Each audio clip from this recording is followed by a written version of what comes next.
Hey guys, it's Abe. It's Bear. And you're watching a new episode of Nerd Talk. So this is our first ever episode, so we want to introduce you to our channel, Nerd Rage TV. Why don't you tell them about the channel? Basically, we're going to be conversating a whole lot of things about movies, movie trailers, with the new movies coming out, past movies, giving our opinions. Also, we're going to be talking about new video games coming out. Anything nerd talk, really, nerd related. Basically, giving our opinions on what we think about these movies and video games coming out. Everyone has their own opinions. So, if you also have your own opinions, put them down in the comments below and let us know what you think all about it. Yeah, we'd love to read them. All right, so let's start with our first topic, Avengers Endgame. All right, so we got to start off by talking about the theories for this thing, right? Gotta throw in the theories. Gotta throw in the theories, right? Everybody has them. That's the biggest thing now. It's been like that since Infinity War came out. The movie came out, everybody saw it, everybody started immediately throwing theories. Yeah. Nobody even knew the damn name of the movie. And everybody was like, this is what it is, this is what's happening. Alright, so I literally have to be honest with you guys, I spent almost all night last night looking up theories. So I've already got myself into a little bit of trouble. Alright, and I swear I found some things that are pretty much spoilers for this movie. There's a couple of things I won't even talk about on this damn channel because I know in my heart it's a spoiler for the movie. Yes. But there's some cool things we gotta talk about. Let's talk about the biggest one, and that's time travel. This has been surrounding this movie since day one. Now, we actually just watched the new trailer that they dropped yesterday when they released tickets, which is something we'll come back to. This trailer had some really cool moments that when I was going through online last night, I realized that, holy crap, time travel might be a huge thing in this movie. Yeah. Like, I didn't take it seriously until last night. There was this moment in the trailer where Cap was talking to Iron Man, and they did this whole handshake and do you trust me thing. And if you look very closely at Chris Evans' neck in this scene, it looks like the entire suit he's wearing is digitally altered on, which makes me think that they're in the original Avengers movie at the Battle of New York, and I think they're trying to go get the Tesseract. I think they're going back through time to snag all the stones, because I don't think things are going to go too well in there. I think, well, look, this movie is a 3-hour movie, and technically we've only apparently from the trailers seen footage from the first 20 minutes of the movie. Yeah. First 20 minutes, like, holy, this movie's gonna be insane. It's gonna change things, no matter what. I keep telling everybody, I think this movie's gonna be bigger than anybody thinks. We think it's gonna be blah blah blah. And it's gonna be the Avengers kick Thanos' ass, and they somehow maybe a good character dies. No, I think it's gonna change the MCU forever. Yeah, I think it's really going to change things. Because this is the end of the Infinity Saga, and they have to use this movie as a way to introduce an entirely new saga. Yeah. So what the hell is going to happen? It's exciting. We don't know anything. That's the thing that always I think that's why everybody brings so many theories to the table, because we don't know anything about this movie. Right. And I think that's really important because it's just going to be crazy. It really is. And theories that make it more interesting. It makes it gives everybody's perspective on what they would expect or what they would like to see, in hopes that would actually be in there. And that's what gives it more hype. That's what does it. That's what builds up everything. The hype in it is people's theories on it. Let me tell you, folks, the hype for this damn movie is real. It's huge right now. It's huge. It's insane. Look, today is the 3rd of April that we're filming this, and that means we only have 23 more days left. It's going to go by like that it's going to be here before and you know it. there's And so much to do there's in so little time, and so there's just crazy stuff to talk about here. Right. I mean, there's so much to unpack. another good one would be the MCU marathons. Yes, MCU marathons. Look, this is all the rage right now. I'm sure that a lot of you are participating in your own MCU marathon. And if you are, leave a comment down below and let us know. I am. I know I'm going on a really crazy one. I did one last year when Infinity War came out, and it was just like one movie a day until Infinity War came out. So I'm doing the same thing this year, except for I'm going in even wider scope, and I'm adding in the Netflix shows and Agents of S.H.I.E.L.D. Sorry, I forgot that for a second. So that's going to be a good, I don't know how many seasons of television to add between here and Endgame, which is going to be an insane marathon. I know that AMC theaters are doing their big 56-hour-long marathon right before Endgame, which is crazy, with considering the length of Endgame on top of all that. I'll definitely be watching. Yep. Look, I found this ad. Like, this is crazy. I don't know if anybody here in YouTube land has heard about this, but there's this ad out there that they're literally going to pay somebody to sit through all of the Avenger movies and give them like $1,000 to do it nonstop I do from it. beginning to end. I do it. Like, holy crap! That's literally like 2 or 3 days of just non-stop Marvel. Like, and the other thing is you have to sit there and like live tweet it or whatever. But still, that's a lot of friggin' money. $1,000 just to watch your favorite movie. That's just awesome. Let's just admit that. That's really cool. It is. So, one thing we have to talk about yesterday, we mentioned earlier that they dropped tickets yesterday, pre-sale tickets, and a record has been set. They absolutely destroyed the internet last night when they dropped the tickets for this thing, because everybody and their brother and their sister and their friggin' mother is buying tickets all at the same time, and within the first 6 hours of tickets being available, they literally broke the record. They destroyed Star Wars The Force Awakens previous high bar pre-sale tickets. Which surprised me. It really did. It's nuts. And I mean, even Infinity War was like 3 movies behind. Yeah. So like, the hype from Infinity War to Endgame has accelerated just massively. It's obvious that this one's going to be even bigger, and it's going to be crazy. Endgame is going to be nuts. It is. It's going to be absolutely crazy. So basically, all right, that's enough with Endgame. We might have more later on, depending, but we definitely have to start talking about this new trailer just came out, the Joker trailer.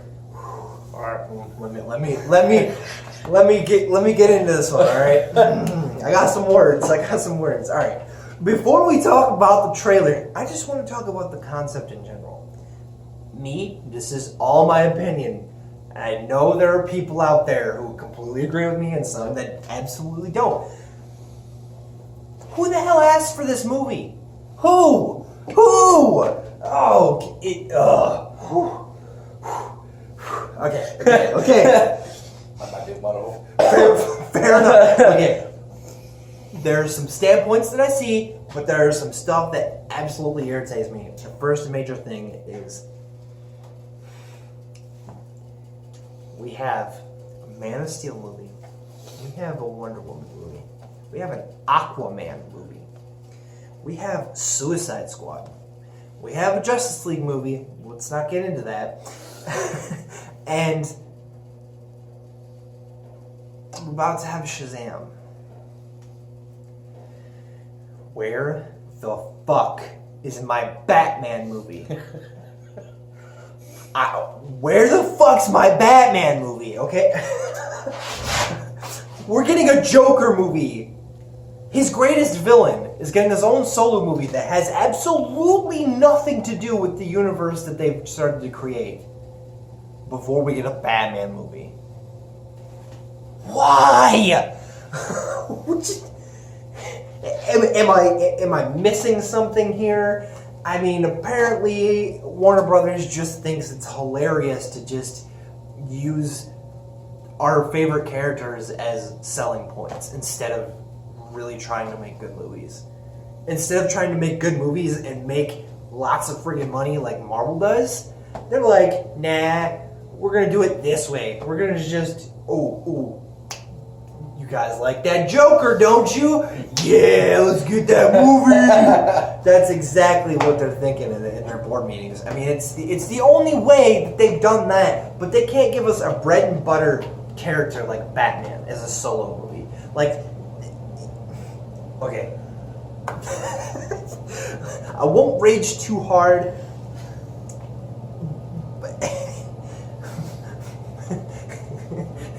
I'm trying not to go too hard on this because the simple fact of the matter is when we come back to the main topic right now, the Joker trailer, it actually impressed me. Yeah. And I know that contradicts everything I'm getting pissed off about here. This is not what I wanted for a movie. But I have to say two things. Joaquin Phoenix looks like he can play a very, very good Joker. Yeah. And I'm very interested to see it. Second, the trailer looks very dark and tragic. And that's exactly what we need from a Joker origin. Especially for Joker, because of the story that they gave him, how he grew up, and everything that happened to him till now, on why he became who he became, how things started to happen, to what caused him to get that psychotic feeling, that way, just like basically because the same thing as Heath Ledger, which was one of my favorite Jokers, one of my all-time favorites, and the way he pulled it off, that psychotic, just madman being, yes. madman, yes. Yeah. I mean, look, I 100% I'm gonna go see this. I'm gonna go see it because look, I love the Joker. I love Batman. I love the Batman mythos. All of the characters. I love all of his villains, and and of course the Joker is a classic. I mean, one of my favorite comic books ever is The Killing Joke. That's such a classic, and that was one of the first times that they ever did a Joker origin. Even though in the comics we've always made it so we never really know who the Joker really is. They never really tell us a name, and that's something that's kind of different in this movie too, by the way. But it's always captivated me as a reader, as a fan, and I really kind of want to see this. It sucks because it's almost like a cash grab draw. And that's the one thing that irritates the hell out of me. I don't want that. I want DC to be super successful. I want them to eventually be level with Marvel. But at this point, Marvel just got all their properties back. Yep. There's no way in hell DC's going to catch up at this rate. They're just a little tangent. Let's work in here. Let's talk about DC and Warner Brothers. Because we're kind of touching on it. We've kind of been pushing at it here. Yeah. Let's just throw that in here really quick, and let's talk about this. DC and Warner Brothers Warner Brothers in specific has been fudging stuff up badly. And it's so irritating as a hardcore DC fan because, look, DC everywhere else is absolutely accelerating. We're doing so good. And I'm an absolutely huge DC fan, and I'm an absolutely huge Marvel fan.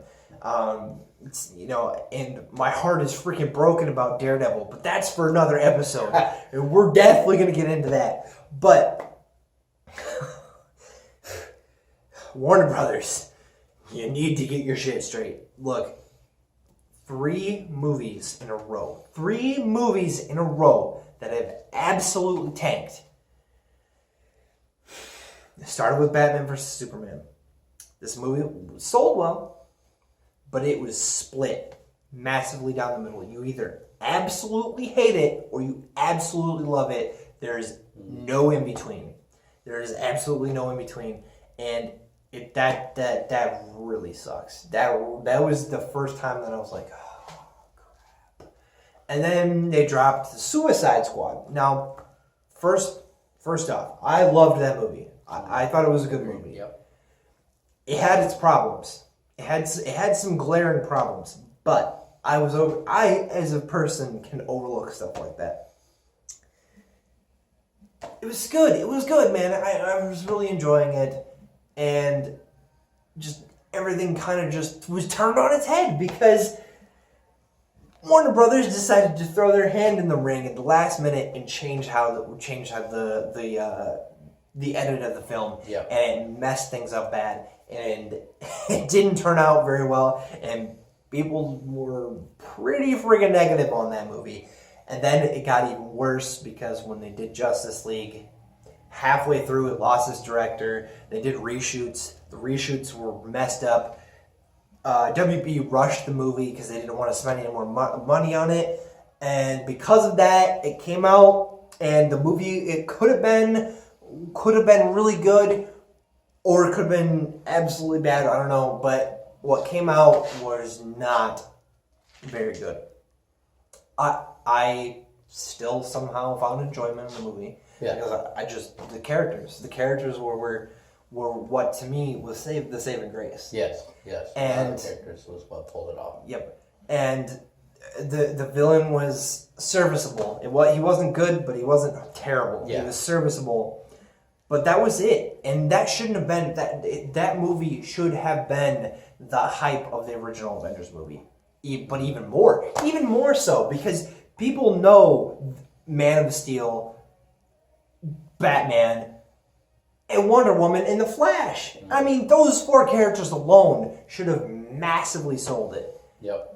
But of course, it didn't turn out worth half a damn. And it's absolutely frustrating because I'm a huge DC guy and like I feel the pain. I feel the pain of my DC fan brothers out there.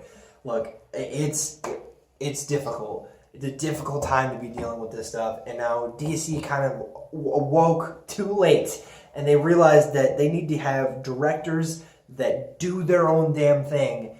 And they make really good solo character films. Because that's what's now we're having success. But they're still trying to do these, like they had this great universe that was starting to come together. And they have all these great characters. And they could still pull it back and make a Justice League sequel, do Justice League versus the Legion of Doom, and it could be the best friggin' team-up movie ever. They could do it, but the problem is now they're never going to do another Justice League movie because the first one just tanked, and it cost them money. So, it's like, ugh. Right, but I don't know, I personally like the idea of these solo films, trying to pull in their stories each, so each individual character. Yes. So when they are all together, you have an idea of who they are and where they come from. And with this, I don't know, bringing in this Joker now, I think is a bad idea. Yeah.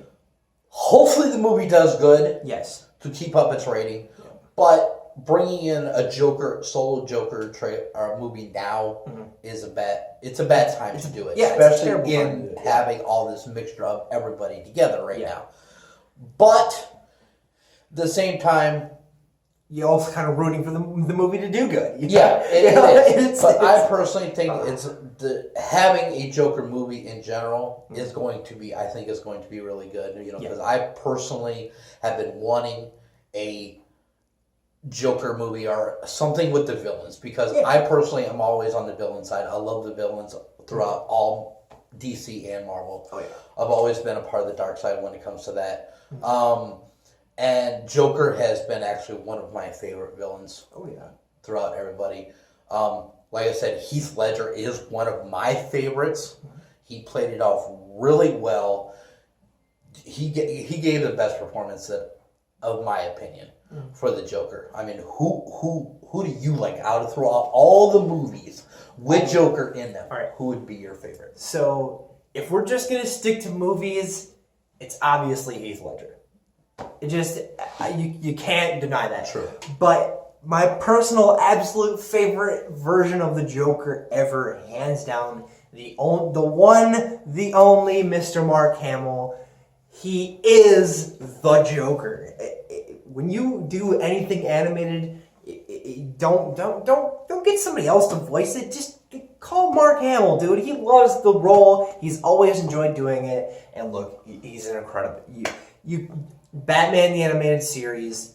You couldn't have had all the genius of that without Mark Hamill as the Joker. He's the person who kind of made that sound, the laughter, because otherwise it was just a character on a page and you just saw ha ha ha. He gave it that voice. And then everybody started to use that as a reference point, and now everybody kind of uses that to make their laugh, and that's so integral. I honestly believe that even Heath Ledger's Joker was somehow influenced by Mark Hamill's. Yeah. And so you gotta give credit where credit's due. True. Yeah. I mean, okay. So before we get too much deeper into this, because we could go on forever and ever, let's say a quick goodbye, because we're at that 21-minute mark, and we're gonna keep the videos around this length. I think it's a pretty good length. We're going to have a few more topics in the future. We're actually going to see Shazam on Friday. Yep. And we're going to be doing an awesome spoiler-free review and a spoiler-filled review, both on the channel. So stay tuned for those, plus the next episode of Nerd Talk next week. So we'll see you guys later. I've been Bear. I've been Abe.